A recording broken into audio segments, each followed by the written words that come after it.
nga mbaanirizaako mikwano gyange nga bulijjo ntera okubawa ebintu ebisesa ate nga bituufu nga bwe mutera okunzikirizamu. Ne leero mbaleetedde ekyafaayo kiikino.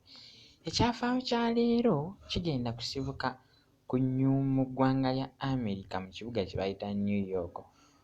Mu kibuga kino mwe tusanga enju ekyasinze okusaasaanyizibwako ssente ennyingi mu nsi yonna, ng'ennyumba eno esangibwa mu maserengeta ga New York ku sitiriiti emanyiddwa nga Rocksonville, era nga yasaasaanyizibwako ssente eziwerera ddala akawumbi ka ddoola kalamba mu obukadde 200, nga mu zaawano bwe tuzizzamu munnange ziyinza n'okkulema okubala.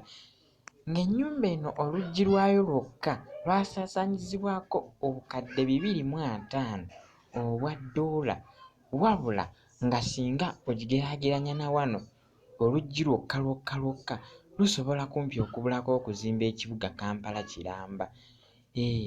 Naye nga bwe weetegereza view y'ennyumba eno ekuggyirayo bulungi, ennyumba enyirira amatobuta, ate bw'olaba luufu yaayo yokka oyinza n'okwewuunya.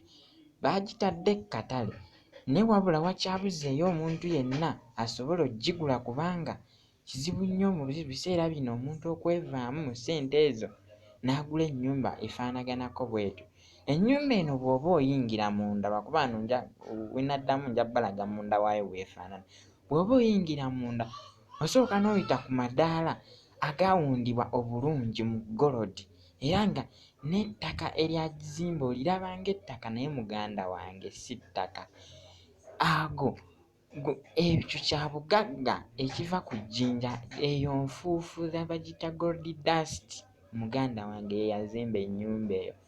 Ebintu by'olaba waggulu ebyo si ssubi nga bwe wandisuubidde, naye muganda wange ogwo muddo gusangibwa ku kizinga ekimu, ng'ekizinga ekyo okulinnyako obulinnyi okumalayo bumaze sekendi emu osasula akakadde kalamba aka ddoola just okumalayo bumaze sekendi emu. Ng'ennyumba eno mu butuufu nannyini waayo eyagizimba yazimbibwa omusajja gwe bayita Elon Musk. Obudde obwo nga tannaba kugenda nnyo mu bino ebintu by'okukola bino ebintuntu bye mumanyi by'akola.